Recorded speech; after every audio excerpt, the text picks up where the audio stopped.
this computer. And I usually a substantial journey to get to that point, and at the risk of having Horlicks as my sponsor this evening, I'll try and truncate it down so it makes some sense. Started off with actually in the early 1980s. I joined Cardiff Astronomical Society. I was interested in meteors at that time. I've always been a champion of things in astronomy that allow you to observe the sky without having to have any optical aid whatsoever. Yeah. And I've always pushed down that route, that you don't need binoculars, don't need a telescope. I don't want anybody to feel left out of potentially enjoying the night sky for what it is. So in the early 1980s, started with that, started sending meteor reports in, joined the BAA for a time there, started sending all the sheets in with regards to observations. I think it was the early 1980s Perseids display which really tipped the balance for me to get more involved with astronomy, which alongside my other interest, which was writing, I thought to myself, well, I think we can move this forward now, because I always want to advance things. So I approached the local paper. I said to them, would you be interested in carrying a column in the paper? And the guy said, yep, no worries. That ran for 7 years, the Abergavenny Chronicle. And at that time I thought, well, it was Halley's Comet was just about to come to perihelion, and I thought, well, I'll use an opportunity to promote it more. So I approached BBC Wales in Cardiff with an idea to do a piece on Halley's Comet. They took me up on that. I think that was 1985, 86. Did some work for BBC Radio Gwent. Then there was a slight pause in everything then when I got married, had children, and I returned to astronomy after that. I worked with Roy Noble at BBC Radio Wales. I was there with him doing his astronomy corresponding for about 3 years or so.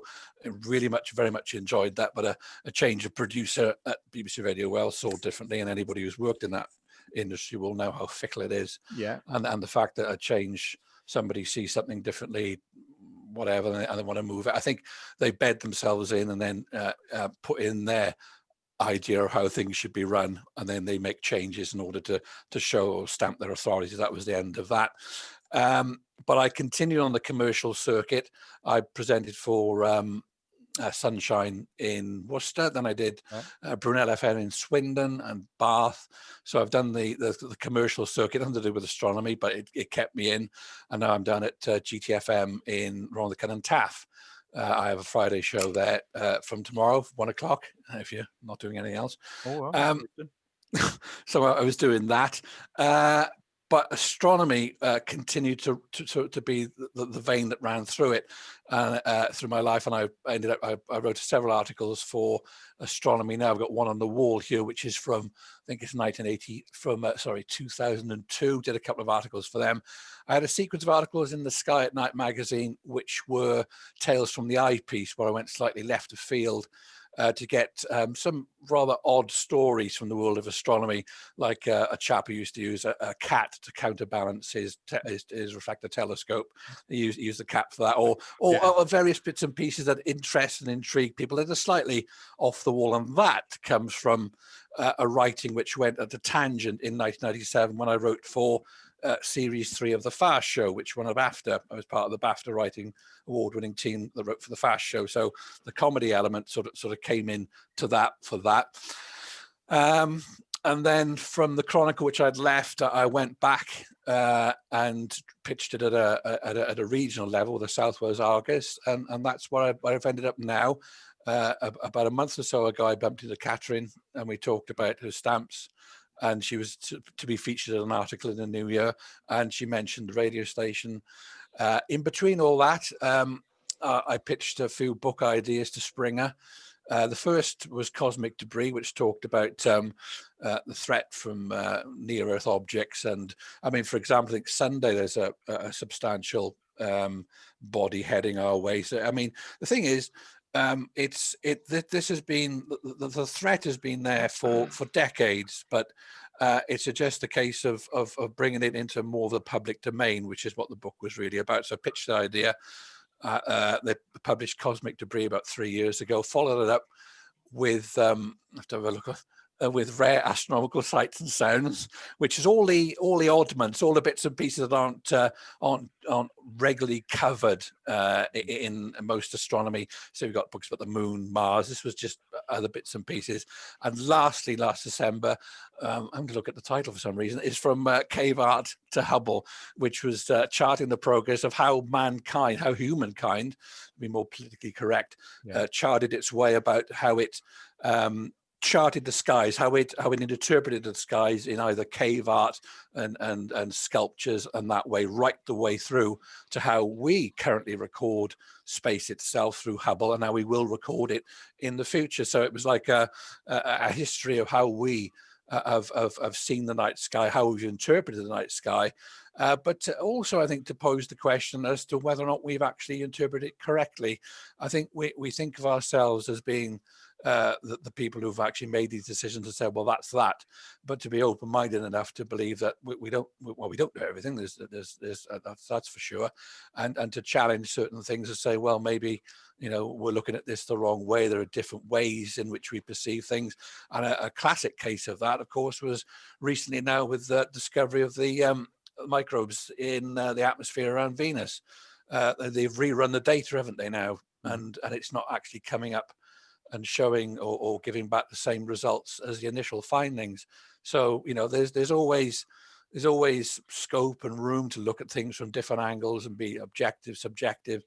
And I think that's what I try to do in all the books that I've written, is not only inform, but to give people the tools to actually understand and give their own take on things. For without your own mind as to how you see it, I think there's very little point. You shouldn't be totally led. You should be given the tools in which to work with the argument or see it. But it's you yourself that will make that mind up. As we can't all be singly reading from the same song sheet. You have to have a difference of opinion and make your own mind up, basically. So the Argus is where I am at the moment writing, and enjoying it very much. But astronomy has been a part of my life for a very long time, and I've met a lot of great people over the time. I do regret I only met Patrick Moore once, and I gave up the opportunity about a year or so before he passed to go down and see him. Then I bitterly regret that. But I think Patrick Moore in the sky at night was my inspiration. And I think another chap called Dave Powell, who was now secretary at Barry Astronomical Society, they were my inspirations, but certainly Patrick. Do you find, I think in South Wales, you tend to find that the astronomical community is very vibrant. There's a lot going on in South Wales. I mean, with me getting involved with Cardiff University, I found since getting involved there, the amount of things that are going on at the different museums, the different meetings, and you've got so many astronomical societies along the south coast there. Exactly. Well, I'm in touch with them all because I do a society section. So there's Barry, Bridgend, we've got Hovas, the heads of the valleys, Abergavenny, Usk, and they all are very proactive in trying to engage with the public. And that's another thing I was very much interested in.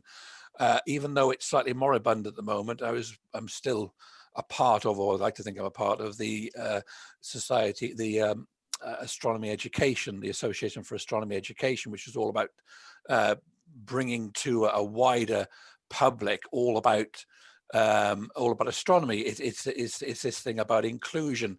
And for example, when we had the last solar eclipse, I believe I was stood outside a summer field in Cardiff with several people, and one guy had a welder's mask, and we were inviting people, passers-by, to have a look through that, sort of getting people off the street and sort of involving in that way. And it's to say that the sort of tendrils of the science are far-reaching, but it's down to likes of us in order to promote, inspire, and let everybody be a part of it, regardless of where you are in the topic, in the subject. And remember that the people that are coming behind us now in the schools, that's our future. And if we can inform them properly, then they're gonna, that we're gonna grow up having a very good, strong science background, or backbone indeed, for the United Kingdom, and that's where it all starts. Did you find when you were working with BBC Wales that they gave you free rein, or did they try and guide you down the road they wanted you to go down?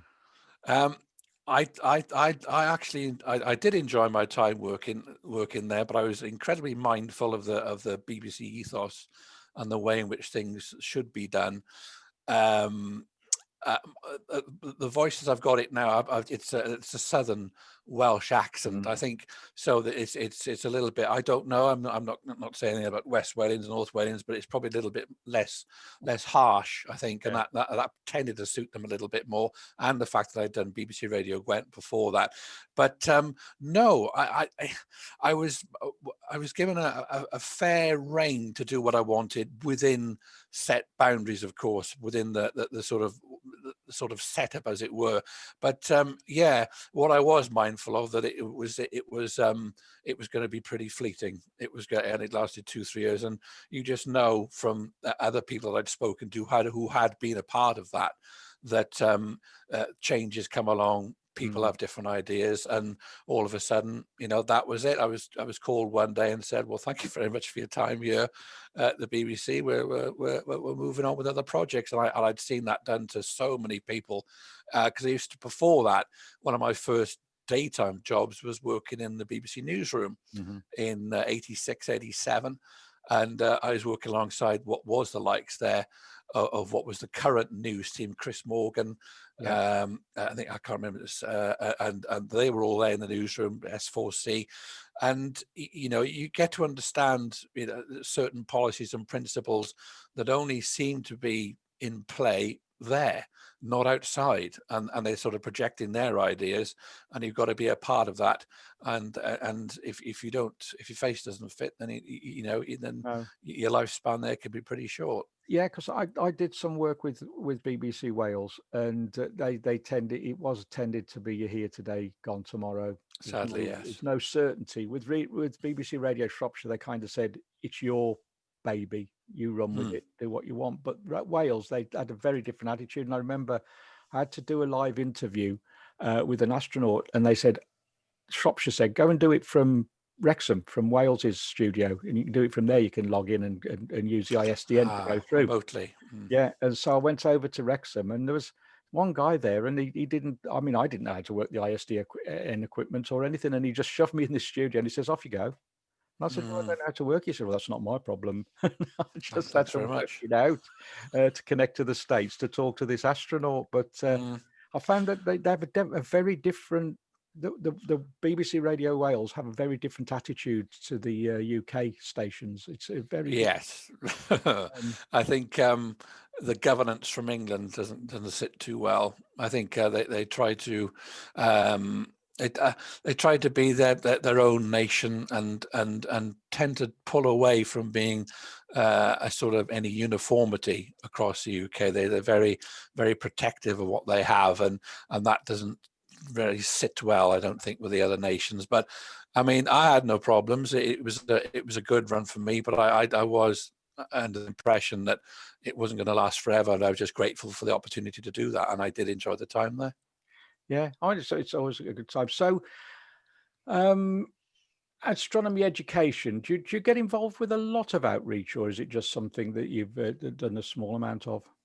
Well, the one of the projects, I mean, HOVAS, Heads of the Valleys, they started doing a series of getting out into the community, setting up the telescope. We had Martin Griffiths in to do a talk as well, and that for me is the way forward. You just go into one of the local community centers, set it all up, invite people in, advertise as best possible. So I'm a big advocate of bringing that into the community, and it's the people who have a little bit of a passing interest, who'd like to know a little bit more, don't want to get involved. There's no, if you don't want to get involved anymore, that's fine. But come and have a listen to see what we've got to say about it. Don't be scared by the blackboard approach that you think might be linked to it. It's not all about that, but essentially, and at the core of everything, is that you don't have to own an expensive piece of optical aid in order to make the best of astronomy. There's the moon, there's the planets, and there's definitely meteors, which I got into. And I think if you sort of I don't know, dismiss or maybe sort of untie certain preconceived ideas about astronomy and science by doing that way, then you're going to get a lot more people involved, or at least retain. For example, I mean, with the comet when Halley came around in '86, you had an explosion of people that were then interested in astronomy off the back of the media coverage, which is why when we get a comet like we've had this year, that when media coverage, all of a sudden it encourages people to go out and see, and it's a matter of capturing that imagination and sort of running with it so that it remains with them. You don't have to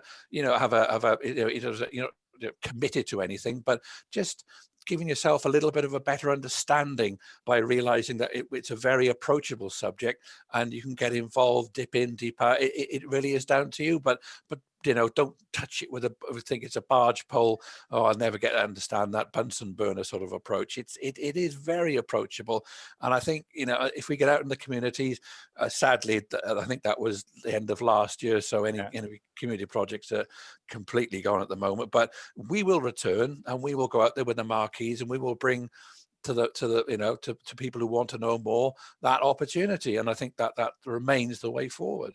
Okay, well, what we're going to do now, we're going to go to another track, and when we come back, the chaps in the chat there can ask you a few questions.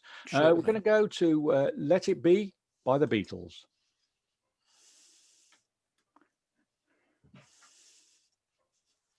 We've already been covered astronomy with binoculars or anything to do with Mars, Moon, whatever, galaxies. I thought I'd go for the slightly more and it doesn't just start with astronomy. We're talking about weather phenomena as well, and how they actually form and develop, and things, sort of atmospheric bits and pieces that we see on a daily, sort of explaining things right from the ground level up, but going into astronomy as well, especially with the sun and the various things that you can, but in there as well is a fair bit on archaeoastronomy as well, and how the ancients perceived the skies, the Aztec, and how they looked. So it was also a matter of interpretation about how ancient civilizations viewed the skies, and how over time, as our understanding became greater, how that sort of changed and augment over the centuries to a different level of understanding. And also, not to say that what we're saying is obviously the defining definition of what's going on. So it's from mirages to rainbows to it's right across them, right across the spectrum. Just odd stuff in astronomy, but also very mindful that rather wanting, again, as with the other two books, the reader to formulate their own opinion as to what so I present them with the facts, I present them with what we're talking, the essence of the actual what I'm talking about, but also encouraging themselves to formulate their own opinions, with, of course, with cosmology as well, which is a very open book to look at and make your own decisions about, and whether or not time travel is possible, black holes and whatever. It's more thought provoking, I think, for certain people, rather than just sit and read, but to also engage the mind as to how, if what we perceive to be the way it is, and everybody agrees, that not necessarily means that it is correct. So get people to think. It's thought provoking. I don't want to. I think we have to have that in if you want an ordinary textbook, that'll relay the information. But there's sort of kernels of pieces within a book that encourage the reader to think beyond what they've been told, and for them to formulate their own opinions about how they perceive the universe. And I think perceptions is and how sort of running themes like the three books is vitally important, because unless some people challenge these things or make an effort to say, well, I don't quite agree with that, let's look at it from a different angle, then all of a sudden we shift opinions, and it may unlock certain areas that we haven't actually looked at yet. So sort of the formation of galaxies, black holes are a classic example of how we understand the mechanics of all of that, and all of a sudden a little bit of information will tip the balance another way. Well, that's put a different slant on it now. We don't pretend to know everything. When all of a sudden something comes to light, and I think, okay, we've got a different perspective here, and that might give us an insight into something that we didn't know existed before. It is, and I state I think it's in this one, that it's the learning curve will continue forever virtually as we continue to push back the amount that we can take in and the amount that we can see. So we look further back into history, and from that we advance further, because we are learning still from what we see of the past in the night sky in order to move forward, in order to embrace new ideas that are coming forward from new discoveries. Yeah, and it's opened up my thoughts for today. I was reading a couple of articles from my past history of our society, Liverpool Astronomical Society. We formed in 1881. So that's going back quite a bit. Myself and Ron were members, I think, back then. We certainly feel like we've been members that long.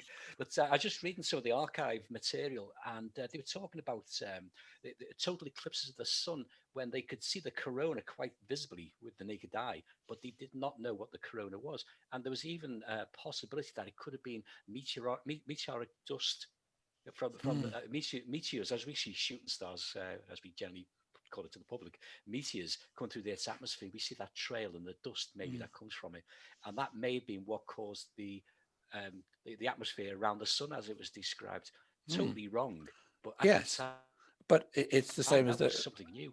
Yeah, the same as the canals on Mars. A perfectly logical explanation that you thought, well, a canal system, it seems, but obviously at that time, what I'm saying is that at that particular juncture, that was the current edge of understanding. And as we move forward, all of a sudden, well, we the optical, we get better at observation. And I think at the moment, one of the most critical things is the fact that we are gathering samples from asteroids. And bringing them back. That is so, because we are then able to unlock the very building blocks of our very existence by and that will be a significant step when those samples return, to have a look at those and analyze those. But who would have known that 10 years ago, exactly. a decade, 20 years ago? I mean, that's amazing, to land on an asteroid or a Incredible. comet. Incredible. I mean, I used to dream what would it be like to be on a comet. It's always going to be this icy nucleus.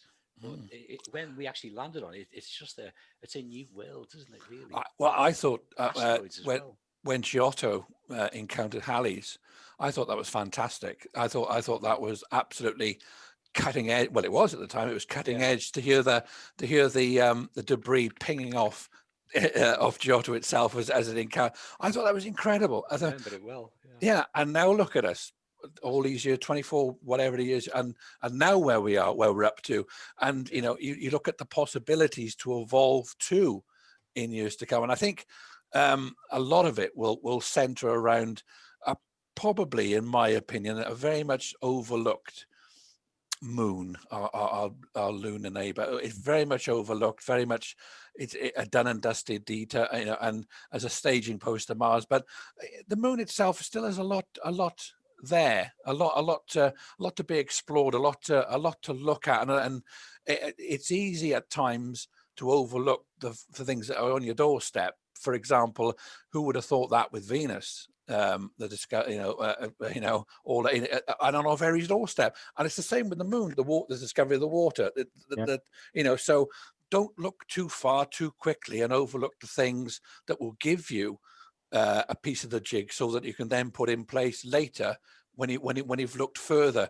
We gotta remember that we haven't actually we've examined, we've explored, but there are still things that right on our doorstep we haven't uncovered yet.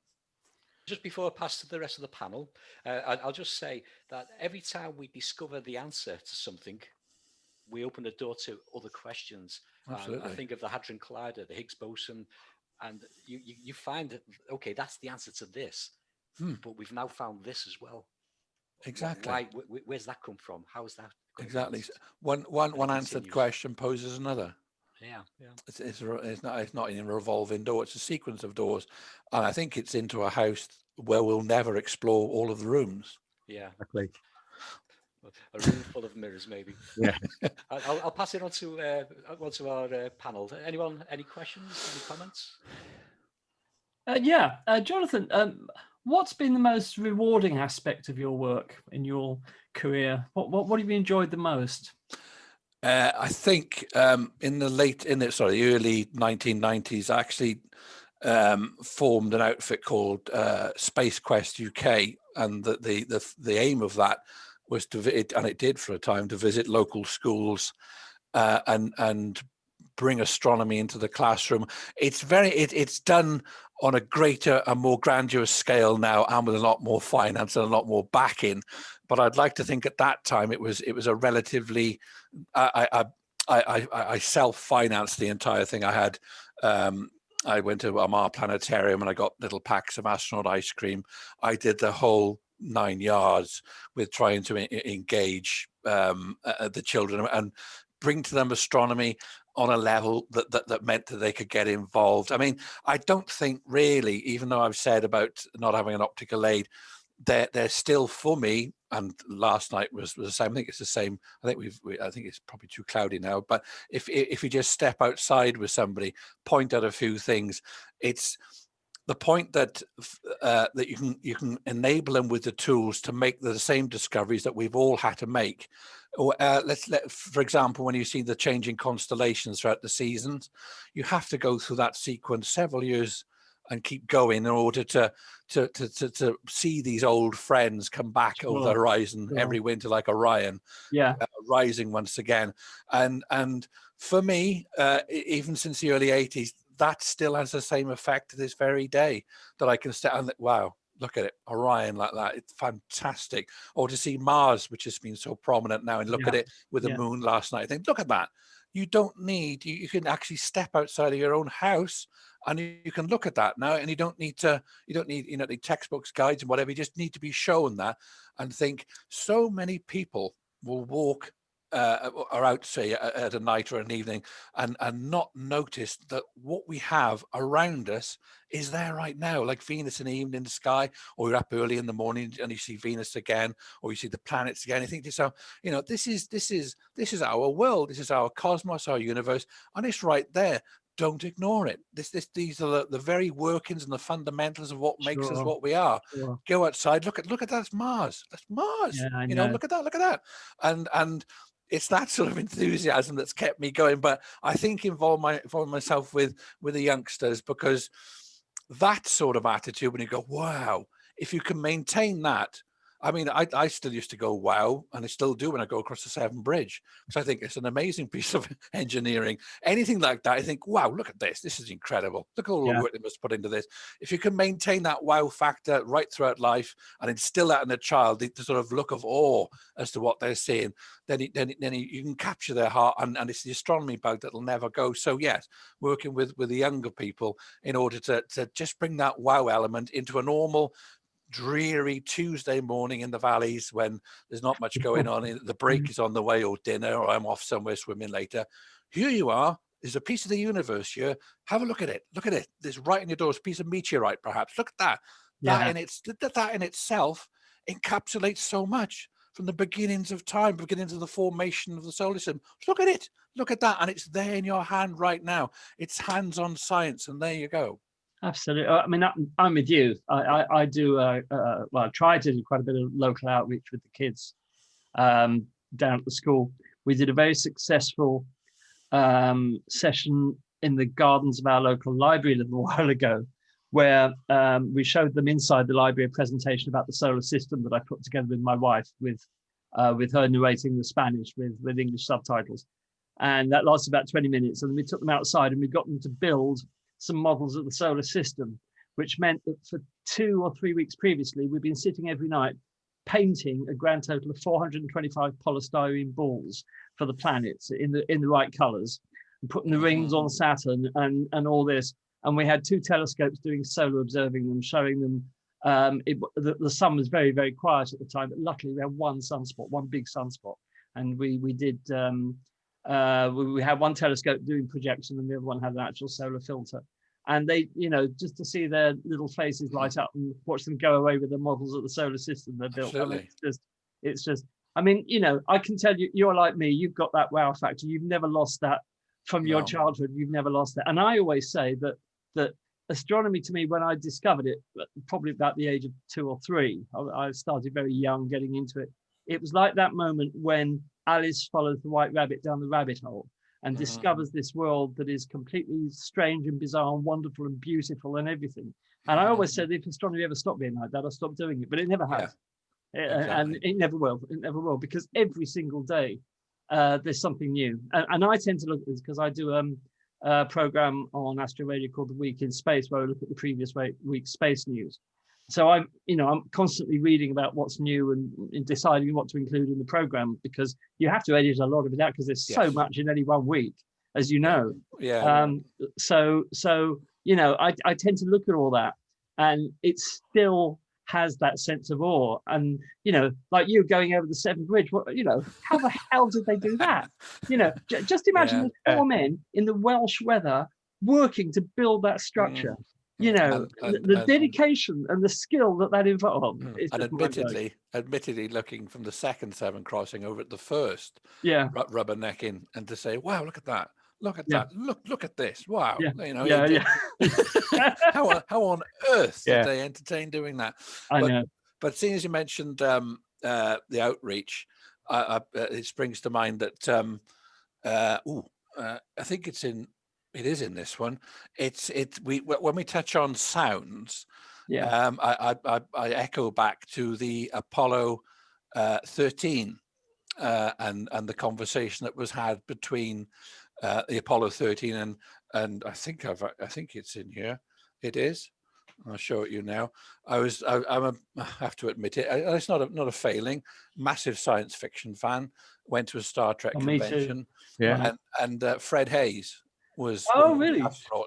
And it was probably the highlight that on a page that I'd written about some of the transcript between Apollo 13 and ground control, that he actually signed the page. Oh, fantastic! That he's actually mentioned on in Apollo 13, which was an incredibly privileged moment to meet the guy. What was he like? Lovely fella. He loved, just like somebody you'd meet in a queue in the post office. He was very, obviously with social distancing, very, very lovely, down to earth fella, really pleasant. He must be getting on a bit now. He must be now. Of course, we lost Jim Lovell. I think he died of cancer. And Oh, and another thing as well, when I'm on the subject, is that a Space Guard in Knighton. I was actually with the original. I'm actually at the base where they're going to put Space Guard originally, before they realised that they had to move it. And I was there when they had just a flat bit of ground and a caravan and shovels to actually dig the original foundations for Space Guard before it moved to Knighton. But I think that aspect, along with meteors and the fact that, I mean, not have to be the harbinger of doom or whatever, but as soon as people wake up and realize that the chances of a cosmic collision, or the chances, it's been with us for a long time now. And when NASA says, we've charted and we've plotted and we've followed an asteroid, but we only just actually noticed that when it had passed the planet, is just to show you how, in a way, we're still quite in our infancy about our tracking and monitoring, let alone knowing anything about what we're going to deal with it. And of course, these people, UK Space Agency, are talking about sending up the collector. Have you seen this? Yeah, I saw that. Yeah, in the claw. Yeah, exactly. Which is a brilliant idea. But when you see the scale of what's up there and what we've got to deal with, we have inadvertently, through our want to pioneer space, cluttered that as well. So we've not only put it in the oceans, put it everywhere else, we put it in space. And I think it's our duty, as with everything else, as to wherever it is, to clear it up. We made it, let's clear it up. Absolutely. Talking to one of these, he's a right daredevil, he is. He goes, he does these underwater, the sort of cave. He goes in the caves and dives deep into the underwater in these small, narrow tunnels. In fact, you remember those was it in Chile? Those school children got stuck in in the caves, and I had to try and get them. Oh, yeah. Yeah. Now, he was one of the advisors that advised the crew, or he trained the crew to get them out. He's a local lad, strangely enough. And he was saying that he dives in the most extreme places into these caves that go, oh, well, I wouldn't like to think meter upon meter down into the darkness. And would you believe plastic has found its way into these very small, narrow little crawlways that he goes through deep, deep, deep under the surface? And you think to yourself, disgraceful, isn't it? It's disgraceful. Exactly. So at least we're being a bit proactive about cleaning up the mess that we've. It's not a mess, I suppose. It's the byproduct of exploration. Whereas what we've done to Mother Earth with regards to plastic is just wanton damage. But this was, I suppose, a necessary evil in a way, in order to progress outside of our own sphere. And talking about the sea, it's not just plastics and things. This is one of the reasons I'm a big fan of SpaceX, is because they finally figured out how to make reusable spacecraft and make them economically viable. But just think, for 50 years we've been dropping first stages of rockets in the ocean. Yes. And think how much metal and toxic materials there is down there. I mean, it's just, it is criminal if you look at it like that, environmentally responsible. But I'm with you. We have to do something about this as a matter of urgency, because if we don't, I think we've got big problems ahead of us. Big problems. Exactly. I think though, like you say, is SpaceX has managed to get reusable rockets, but he's made up for it with Starlink. He's put enough. You had to bring it up, didn't you? You had to bring it up. I had to. I couldn't help it. But I mean, he's probably put the same amount of weight in metal up with Starlink as he's took down with his rocket. Yeah, not overly happy about that. Yeah, but on the other hand, the Starlink satellites are designed to deorbit themselves with their ion thrusters and burn up entirely in the atmosphere. So they better worry up. Yeah. Menace.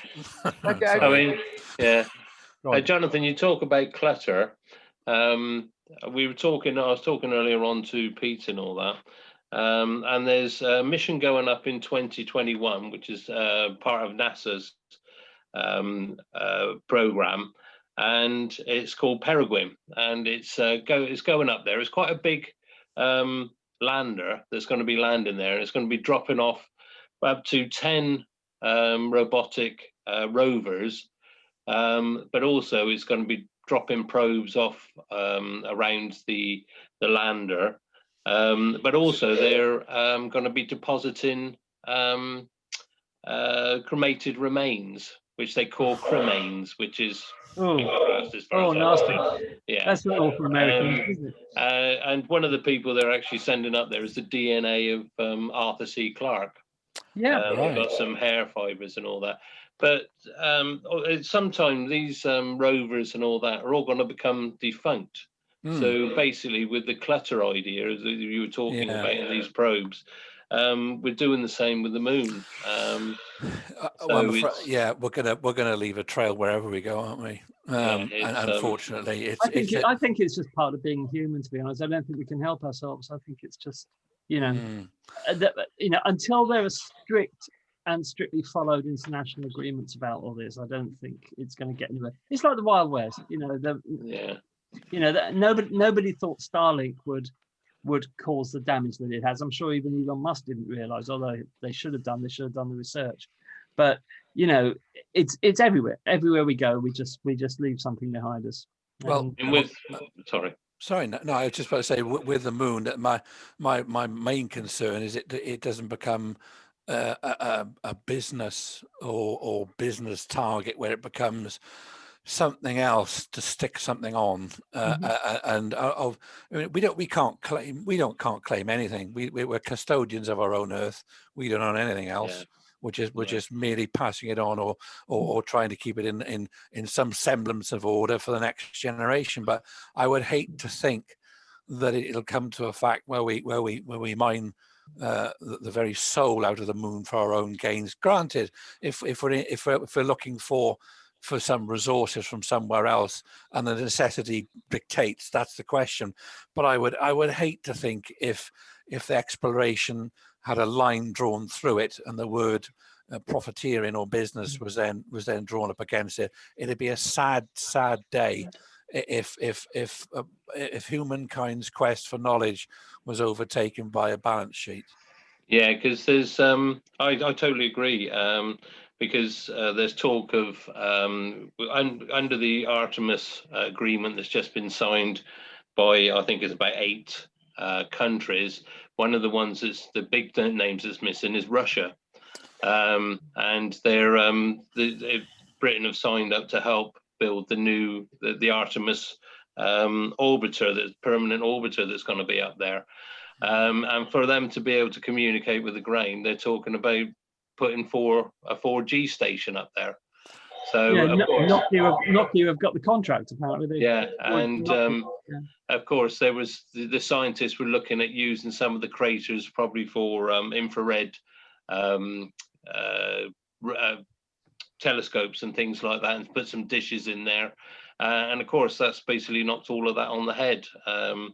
And there was also, I did see somewhere that someone's actually put in a request to build a nuclear power station on the moon. So it seems we could be going the wrong way. And of course, you've got Donald Trump training all his little Buzz Lightyears and all that to go up there. And I think it could, although the Artemis Agreement's supposed to stop any conflict, I think we could be seeing some fun and games up there.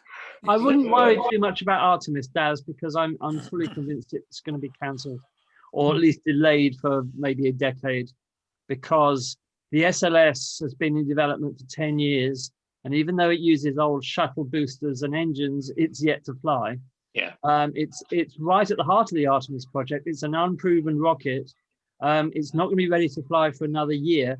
I think Joe Biden he's already made noises that he's going to delay it by at least 2 or 3 years. I reckon it'll be 10 years, because it's not going to be, once they realize how much SLS is actually going to cost to fly, plus the 23 billion they've already spent on it, I think the whole thing will be quietly shelved. And I think SpaceX will get to the moon first for a fraction of the cost. Okay, so we're going to go over to another track now, and then we'll come back to the chat in a little while. This is Electric Light Orchestra and it's apt Ticket to the Moon. What a great song. I have to apologize for not knowing what was in my own book. Don't about that. You've written so many, Jonathan. Oh dear. I actually forgot what was in it. Jonathan, I have to say, I'm busy, so I've not been able to do anything like that. But I did see some lovely images on there on Facebook by a guy named Peter Williamson, I think his name is. I don't know who he was. He does a bit of remote imaging, but he's a good guy. A beautiful image. Got that little small sunspot from the previous weeks, and that large sunspot that's just come around the limb, and it's a biggie. It's like the way the sun should be. Yeah, it's back to the days of the sun. Absolutely. Yeah.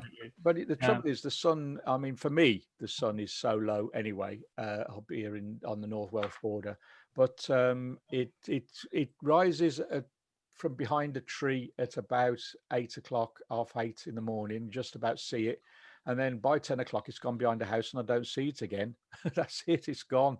So it's pretty difficult to try and keep an eye on the sun at all. So I put the H Alpha telescope on it today as well. But because it was so low, it was like trying to focus on a jelly. It was pretty awful. But white light, it was okay. I could get a decent image white light, but I couldn't get an image at all using the H Alpha scope. It was just beyond that. But Jonathan, have you done any solar work at all? Quite frankly, no. Apart from projecting it onto a white card, that's what my limits with that, I'm afraid.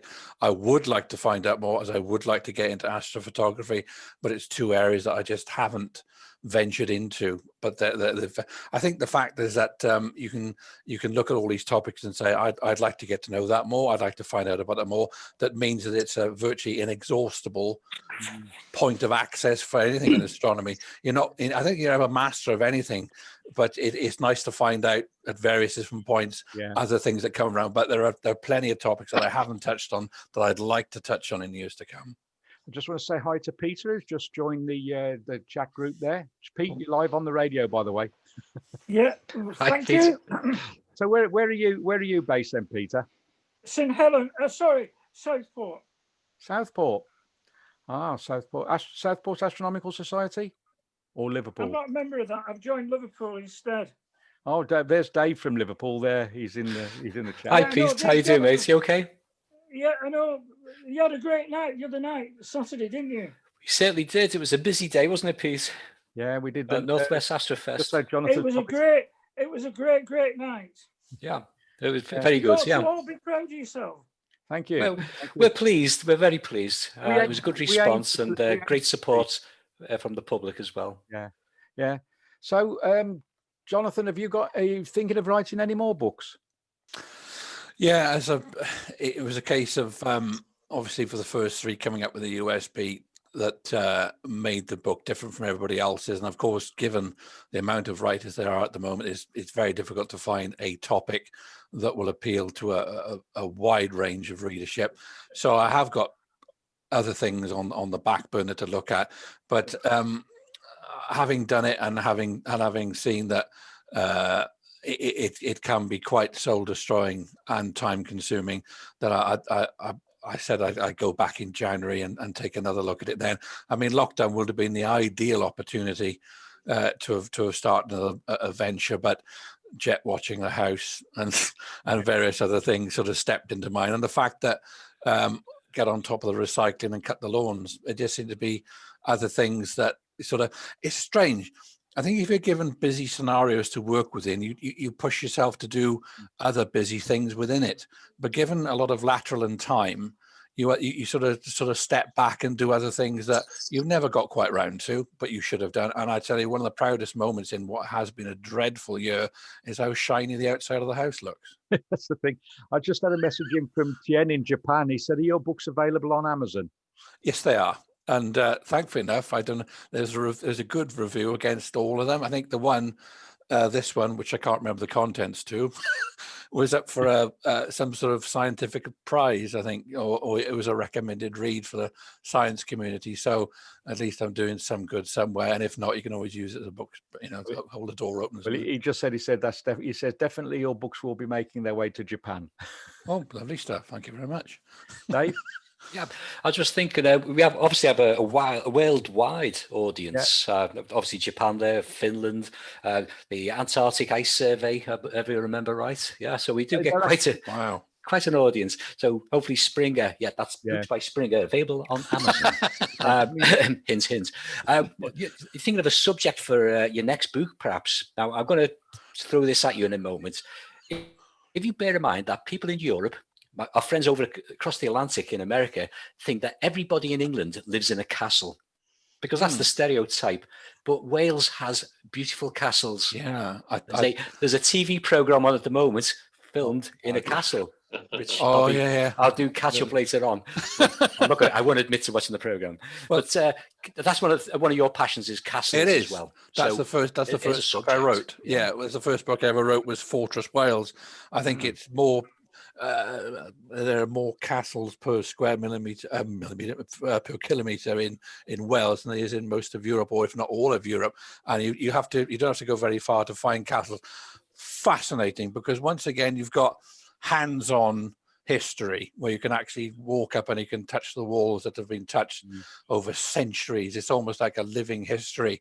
And I think they because they've stood the test of time, they can, it's the sort of history that keeps on giving century after century, and with the likes of Cador looking after them, then and all and the other trusts that are involved in making sure that they are properly monitored, and that the people who visit them treat them with the respect that they are due, then I think it's wonderful, absolutely wonderful. And I don't know about you, but I mean, if there's a lovely castle not far, which is Raglan Castle, which is not far from Ross-on-Wye, Monmouth, that sort of way. It's in the gateway to Wales on that point, and you drive past there, and every time, we're talking about the wow factor with the Severn Bridge, here it comes again, and I'll drive past Raglan Castle, and in my mind, I'll strip away all the roads, I'll strip away all the street lighting, all the housing, and then you see the lush green fields leading up to this place. You see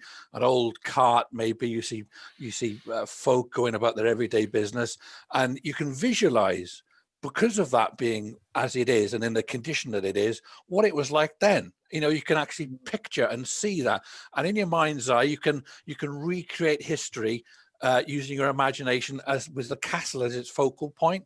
And I think, and to be a part of it and to look around it, that still has a massive wow factor for me. So yeah, very much interested in castles and the history surrounding them. Yeah, I'm quite a buff on. I love going to castles. We've got a castle actually in our village here, but I've gone to many castles around, not just around the UK, but around Europe.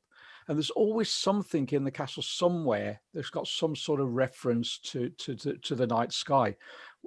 That will be an interesting book for you to write. Is a link between castles and astronomy, historical astronomy, and certain castles obviously lend themselves to that. Just make a note of that. Yeah. So Peter, I was thinking of Bear Castle, Lord Ross. I mean, Bear Castle. That's Ireland, admittedly, but yeah, but I mean that could be a starting point. Yeah, exactly. Well, and move on. You've got Dunsink. You've got many other places where there have been castles in the past, or there are castles still.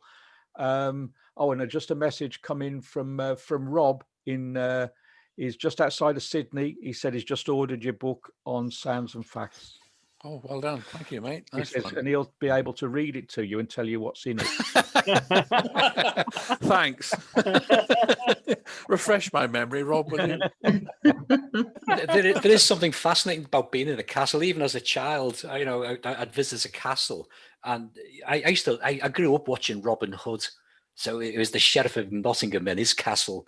So when you stand in any castle, it takes you back to those stories. And I just remember the stone. It's cold. Castles aren't warm, are they? Naturally, they are cold places. So you have those big hearths with the fire burning. You can imagine the mealtime and everyone's standing around it. We tend to get a little bit of glitz, I suppose, with the Tudors, and you think of Henry VIII.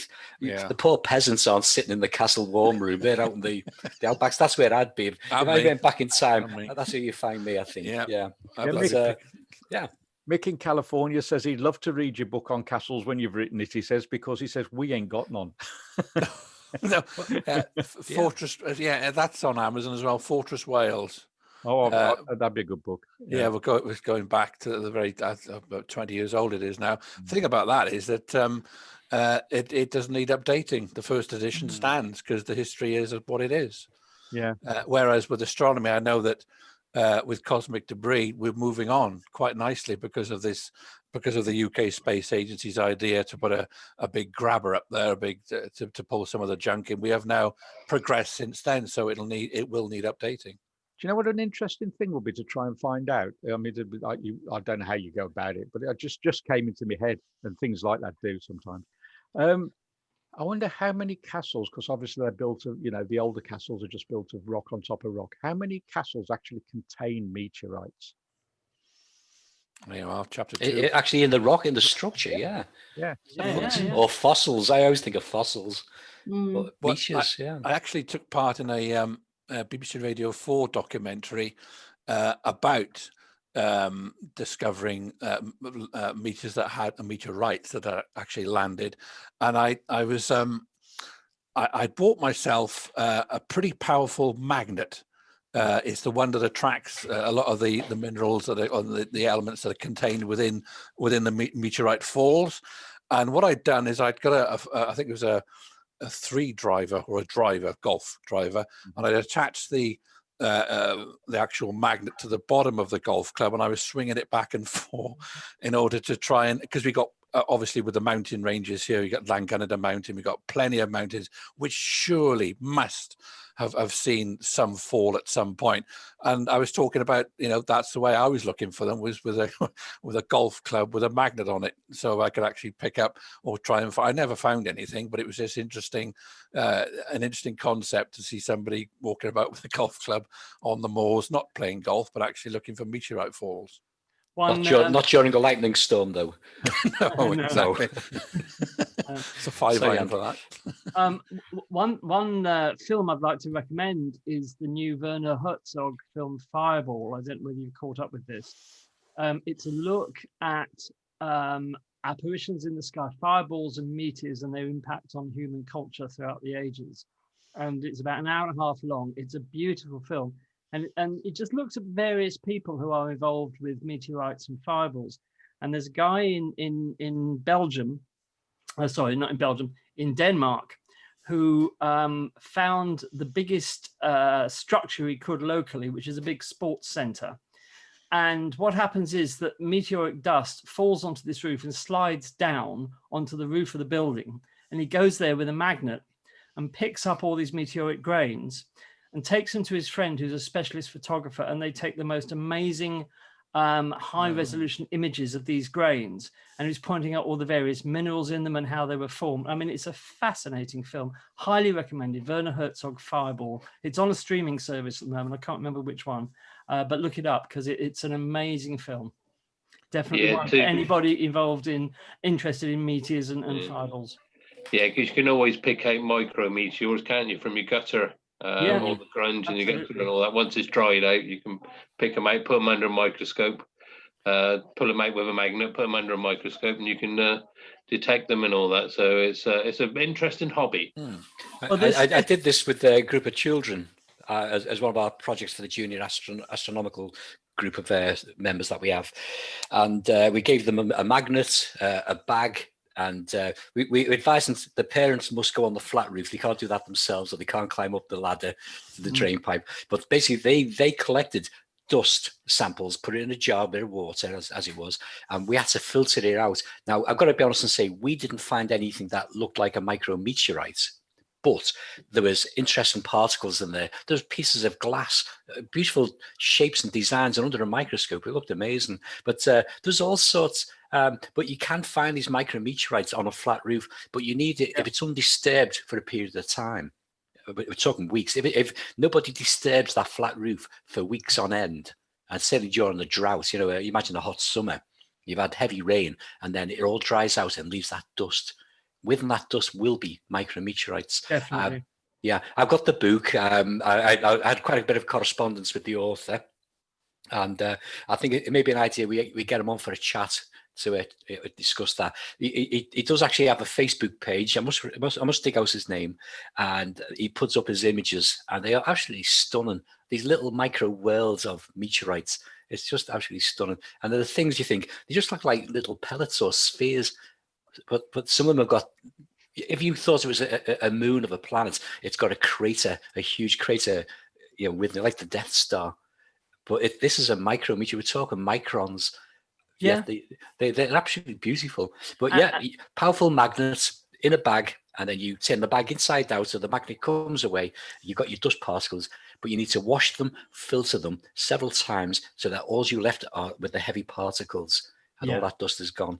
And talk about being bitten by a bug. This guy in Denmark, who's now become the country's foremost expert on meteoric dust, he was actually Denmark's most famous and most successful jazz guitarist. 30-year musical career. And he said, one day, I'm not going to do jazz guitar anymore. I'm going to go for meteoric dust, which I think is absolutely fantastic. I know a guy who was a rock bassist and he decided to go for astrophotography. Who's that, Pete? Well, I did own a trumpet once, but me and the trumpet parted company in Bournemouth on holiday. It ended up in a skip. So I've got absolutely no. I think it's a case of having some talent to start, and I got zero. But I still remains an ambition to actually walk up. They got the pianos at Paddington, where people just walk up and play a tune, and that would give me such a thrill to walk up. All I know is the opening bars of Silent Night. Beyond that, I'm finished. So it'll be a very short sit down, but it's something that's always fascinated me. But it's got to be met by talent, and I'm afraid to say musically clueless. Well, you can't be good at everything. On that note, we'll go back to another track, and we'll come back to the chat in a sec. This is Black Sabbath and Hand of Doom. There's a lot of Sabbath going on there tonight. At Wolverhampton Astronomical Society. We've got one more talk before the end of this year. We had a fantastic talk on Monday. It was Mark Townley, who I know you were just talking about. He did a really, really good talk, obviously on the sun for us. And we did open that up as a free talk to anybody. And we did get a few people that I kind of know from the Astro community actually coming in. So that was nice. We've just got one more talk before the end of the year, which is one of our members' talks. I can't actually remember the title off the top of my head, I'm going to be honest. I just can't remember, but unfortunately, no observation sessions, obviously, still because of COVID. And I think we have toyed with the idea of if anybody could do like a remote session. I know like Cambridge are doing them, aren't they? And I'm not sure, are you doing them, Dave, at Liverpool? Remote sessions. We talked about doing remote sessions, but again, with Peter, we're talking about SLU. I know Daz is involved with SLU and Peter as well. So that might be something that we can do. Yeah. I have to see, but yeah. But we certainly got some of our members have tried doing. We had a bit of a technical problem recently, but the idea is there, and certainly Dave Eagle has been very successful in doing that, as we know. Yeah, so that's about it from us. So so it's obvious tonight that the chat is causing amnesia. I mean, Kath's forgotten what's on at Wolverhampton. Jonathan's forgotten what is in his book. I'm going to find the title of the talk because I kind of know it, but I don't want to say it wrong. No, I know what you mean. And because if I say it wrong, I'll be in all sorts of trouble. Before we come to you, Dave, we live in Astronomical Society. It is not Kath, thank you. One of the things we're blighted with here in the UK is light pollution. So, Jonathan, what involvement have you had with the Campaign for Dark Skies?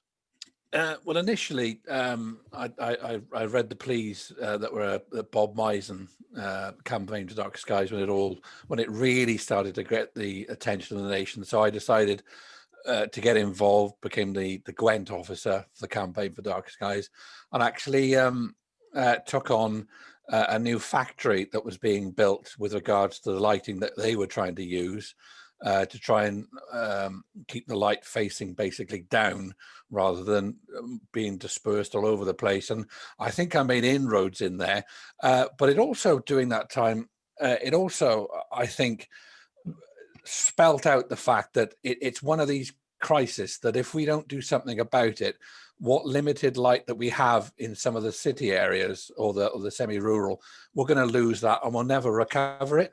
So it's always been a case of, well, not striking the anvil too late, but at least doing something proactive in order to at least make people aware that, like nature itself, with new developments claiming land and depriving a natural habitat of their own space that they're quite welcome to, or that was theirs. For example, the RSPB have been working with the likes of Barratt Homes in order that Swift boxes are putting to new building new estates. There's certain runs being put in there for hedgehogs. So there's a collaboration to keep nature in place alongside new developments, which are inevitable. But if we are able to inform new buildings, and whether or not they listen is another thing. I found quite a few people who I thought would be proactive or listening to certain things quite the reverse, but you can at least try, and we have to try. If we can at least spell it out that what they're doing is damaging the environment now and for the future, you're taking away another aspect of nature, not just it's the natural habitat that's above us that we're all quite entitled to, that we shouldn't be deprived of. And that's how I got involved and tried to champion the cause by stamping out the idea that they had for putting lights around this brand new factory that was being built. There was limited success with that, but it was just a small fraction of an oncoming wave, a tsunami of like these. I was reading something the other day, I don't know if it's in one of the national magazines, about the use of lasers sort of to light the night sky up, and there are all sorts of light polluting effects that seem to be encroaching and spoiling what we have with regards to nature, and we have to do something about it. We have to be, again, as with the space debris around the planet, proactive in trying to say, well, look, we can still provide light for this. We can still do this, that, and the other. We can still properly maintain, and you can have your lighting for your industrial units and whatever. But have you considered this way of lighting it? This way. So it's a different approach. So we're both winners in this scenario, like with Barratt Homes and the RSPB. You'd be both winners there. We've got habitat still remaining there, and you've got your build. But if we can put that across as being, well, we're not gonna tub thump over this. We're not gonna do a sit-in protest next to a street light. We're gonna properly and uniformly approach you and say that this is the way that it could be done, so we both benefit. And you're taking away And which detracts from what I said at the very start of the program, was the fact that you can go outside of your doorstep and last night take a look at the moon and Mars, and you're going to take that away from some people, that the very fact that they could do that. And that's sad. That's a sad. Okay, you can't stand in the way, wheels of progress. Things must go on. You got, in order to develop as a society and as humankind, progress must go on. But at what cost? And to who's going to pay for that cost?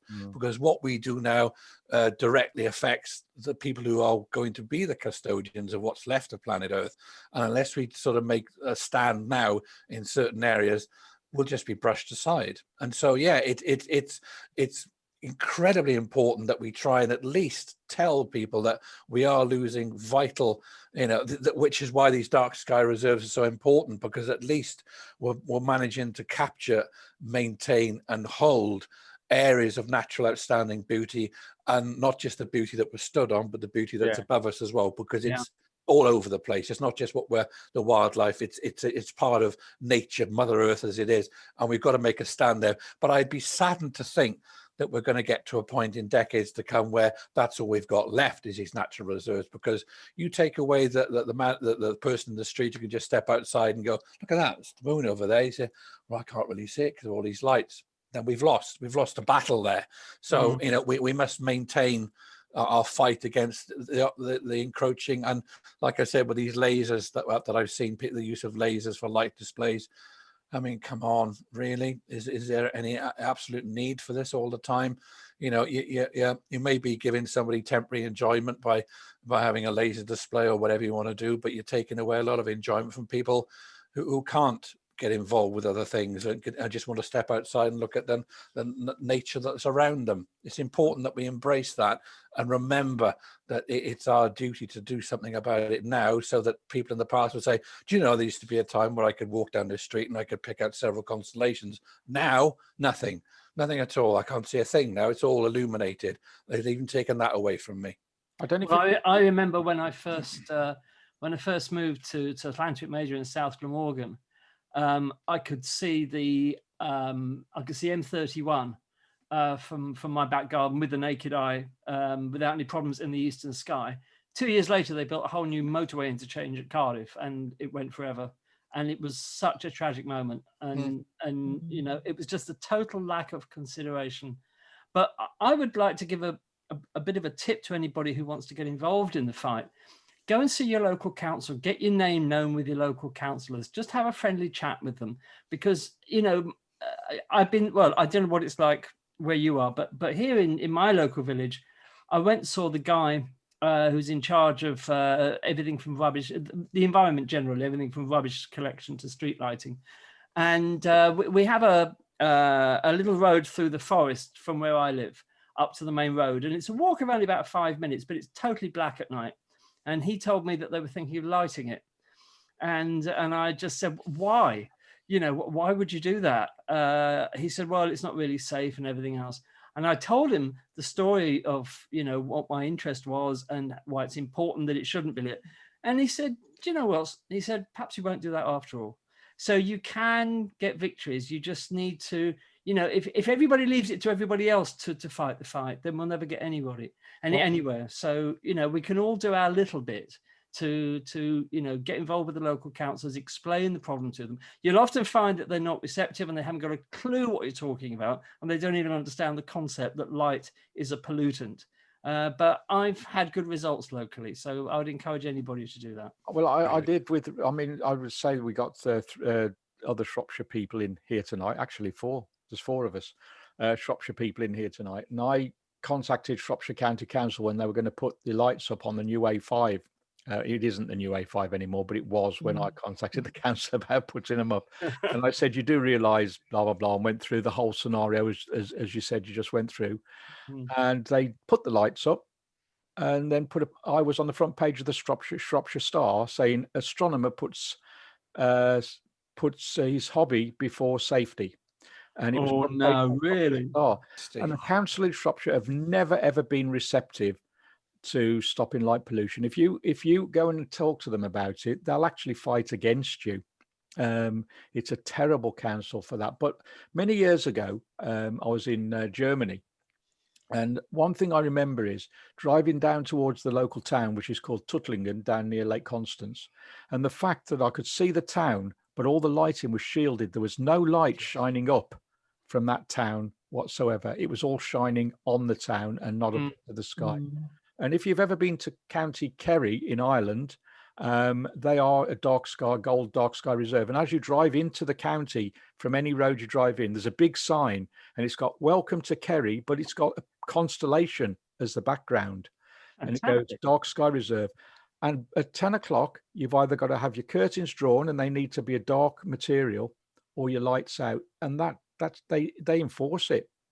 They actually enforce it. Well, they do here in Catalonia. Catalonia is one of the 2 countries or regions in Europe that's got laws against this, the other one being the Czech Republic.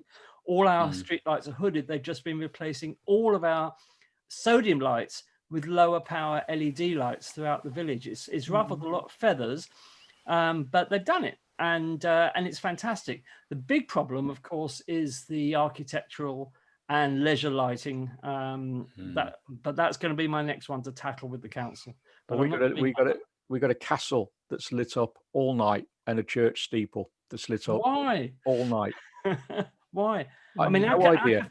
Our cathedral in Girona, its lighting goes off at 10 o'clock at night, and and it's people complain about it.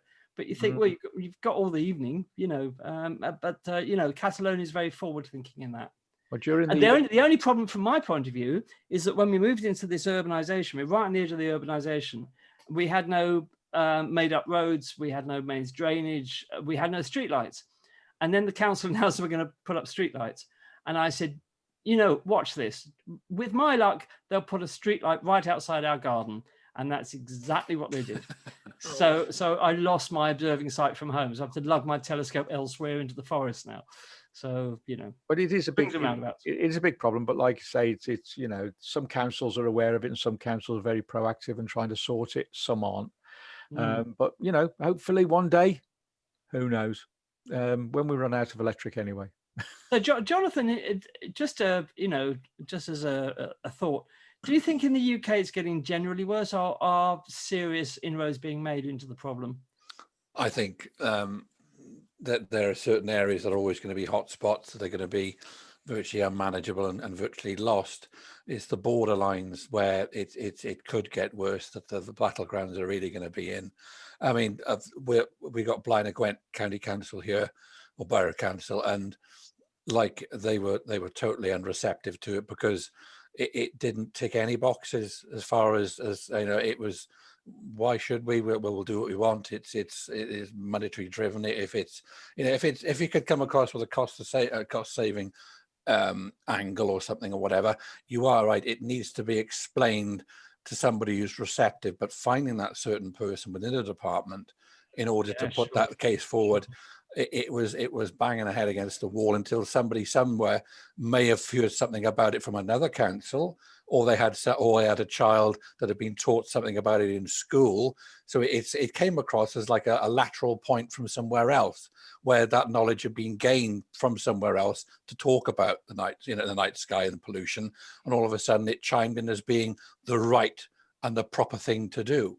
We're being environmentally good. Look what we're doing, So if you can champion that angle as it's a positive, then I think you can put that spin on it, and all of a sudden it takes a different nuance. You can change it slightly so it's more appealing in the fact that you are addressing environmental issues, and you can do it without with a minimum of fuss. Absolutely. Really. Yeah, and this thing about the safety aspect, I think it's turned on its head. Because think of this scenario. You've got a woman out late at night and a man chooses to attack her, right? If there's lighting, he can see exactly where she is and where she's going. If it's pitch black, he can't see her and it's easy for her to hide. Am I the only person who's making sense to? No. That argument actually, I had a guy in on BBC Radio Shropshire talking about light pollution, and he made exactly the same argument.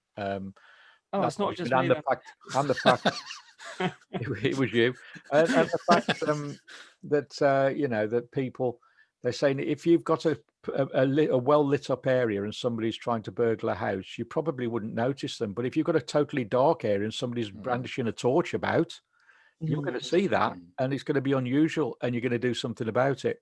Yeah, and also, Pete, if you've got a security light on your back garden, I was saying on this program a little while ago that B&Q used to sell a security light that was more powerful than a lighthouse. All that's doing is showing the burglar where your doors and windows are and where the locks are. If it's pitch black, they're going to have a big problem, and a torch will stand out like a sore thumb. I had the same problem, Andy. I had a neighbour that was broken into. Basically, they wanted the keys for the car that was on the drive. It was a Mercedes, and that's all they wanted. They actually got through the back door, went through to the living room. The keys were left conveniently placed for them to pick up and take away the car. Now, there is some rumour. They didn't take any laptops or any money that was left around. Everything was conveniently left. Now, there is some rumour that maybe there was some arrangement going on, but I can't comment on that possibly. I do think it might have been a bit odd.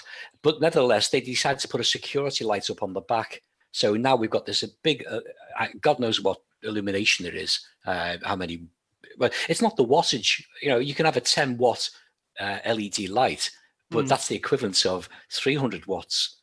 Now that's a unit of energy. That's a unit of how much energy it uses. It's how many lumens these things give out, or candle power per square meter, and that's the information that is sparse on the box. It doesn't tell you, and you can't really get the idea of how bright these things. As you say, they're bright as a lighthouse. So consequently, this light comes on and off. So now I sat here, and it ruins my astronomy. I can do something maybe in between, but that's by the by. The fact is, whilst the light is on, nobody comes to the curtain to see what's going on in the back garden. The light goes off. It comes back on again because a cat has gone across the garden. Exactly. Or a hedgehog. I've seen the hedgehogs, one thing or another. So the light comes back on again. Nobody comes to the window. So the burglar watches it go on, off, on, off. Right, okay, I know exactly where the door is. I know where the back gate is. I know exactly what fence I can climb over. I know my in and out route. So basically, it's illuminated fully so they can hide in the dark shadow while the light's on. And if the light goes off, they just come forward. The light triggers on. No one comes to the window. They're not worried. No, exactly. So I mean, they've got a free for all, and it's illuminated for them. It absolutely annoys me, but there's very little I can do. Yeah. By the same token, it's like when somebody's car alarm goes off. Who the hell pays it any attention? You just think, for God's sake, turn that thing off. Yeah, yeah. That's it, is it? Yeah. Whose alarm that? It's not mine. No. Yeah. Anyway, is they create deep shadow. Sorry, Peter, you ready to go? No. I was just saying to Ron. What you passed your bedtime. Carry on, Ron. What I was saying is the problem with big floodlights is they create deep shadow. And all the security people I know of all say that's the wrong thing, because deep shadow you can hide. Yeah, absolutely. And you're dazzled by the bright light. It's a false security. Quite, yeah. Well, we're going to go over to Andy now. He's got and Daz, you've got 2 minutes each to get a little bit of news in. Off you go. Okay. Basically, very exciting news. SpaceX are doing the first test flight of their Starship vehicle on Monday. Dates and times may change, of course, but this will be the first test flight to a height of 15 kilometers of the Starship. This is probably going to be the vehicle that will take us to the moon and Mars. So it's a very exciting day to see if this actually works, or whether it just makes a large hole in the ground. So keep tuned on the SpaceX website. They are streaming it live. They haven't announced a time yet, but sometime on Monday, they're going to attempt to put this thing up to 15 kilometers and basically belly flop it down to the Earth. Thank you. Okay. Right, that's okay. That's a waste of money, but there you go. Thanks a lot. Yeah, the only news I've got, unfortunately, is I've just looked out the window and it's cloudy here again. So there's not a lot I can do. Well, it's pouring with rain here, and we've actually got an orange warning, not a yellow warning, an orange warning for storms and rain over the whole weekend. So. Oh dear. So actually, this behind me is not actually what the view I've got at the moment. So I didn't think that was Shropshire, Daz. No. No, that's Lanzarote. So yeah. So and with dark skies, you can actually see that. Yeah. Well, could I just ask, did anybody see the transit of the ISS, International Space Station, across the face of the moon? It didn't see the I saw a photo of it. It looked brilliant. Andy, did you see some of it? No, I saw a photo of it. Okay, I'm waiting for the photos to come in. Yeah, I think I've seen. Well, perhaps it wasn't the same one, but I saw a recent one of a transit across the moon. It looks amazing. This was this evening. Oh no, I haven't seen it. 1714. Yeah, it must have been the last one I saw. Yeah. But it was right. I went across Liverpool, across Anglesey, I think North Wales, Anglesey. Colwyn Bay. Colwyn Bay, yeah. And then over, it came in from over Yorkshire way. So Wolverhampton, I think. Did you get a chance at all, Kath? No, clouded. I'd even got my telescope set to attempt something, but pesky clouds again. Can we just say to Jonathan before we go, Jonathan, it's been lovely to talk to you. You are welcome back here anytime to be a member of the panel. Anybody can drop in. So anytime you've got nothing better to do in your life, like putting lard on the cat's boil or whatever, then that was last week. Okay. You're selling us very well, Andy. No, I got that impression at 10 to 8 that things went. Yeah. I'm just thinking of our European and American friends. What is lard? First of all, what is lard, and why are you putting it on a cat's boil? It's a Monty Python. Monty Python. I'll say no more. Pete, wait for your emails tomorrow. It'll all be in your emails. I'll tell you the best one. I can't remember who it was who was doing a talk on the other night, and it was a very Yorkshire accent. Somebody was on here doing I think it was on the Northwest show, I think. Very Yorkshire accent, and somebody from India just said, "What the hell language is he speaking?" That's right. Yeah. It was. That's right. It was Keith from Preston. Yeah, Keith from Preston doing the quiz, and somebody Indian fellow was trying to take part in the quiz. He said, "What language is he speaking?" Universal language it's the universal language of North. North. Anyway, thanks a lot. Lovely to talking to you, Jonathan. Lovely, my pleasure. Thank you. Thank you, Jonathan, for coming on to Astro Radio. Like I say, we do this Mondays, Thursdays, and Saturdays normally, unless I'm away doing a talk or something. Well, not away, but I'm here, but on Zoom. Well, I'll write it down so I have a better chance of remembering it. So it's always at 8 p.m. And you're always welcome just to drop in and join in and give us the Welsh updates on give us updates. Astronomical in South Wales, perhaps. Yeah. Good idea. When you remember what's in your book, let us know. I've made a start. He's got his notepad and his pen. He's got no ink in the biro. I still can't remember. So we're going to leave you tonight. We're going to leave you with a couple of tracks tonight. We're going to leave you with the Bonzo Dog Doodah Band and I'm the Urban Spaceman, followed by the Birds and Mr. Spaceman. Thank you very much. Be back here on Saturday with Reach Out and Touch Space. Good night.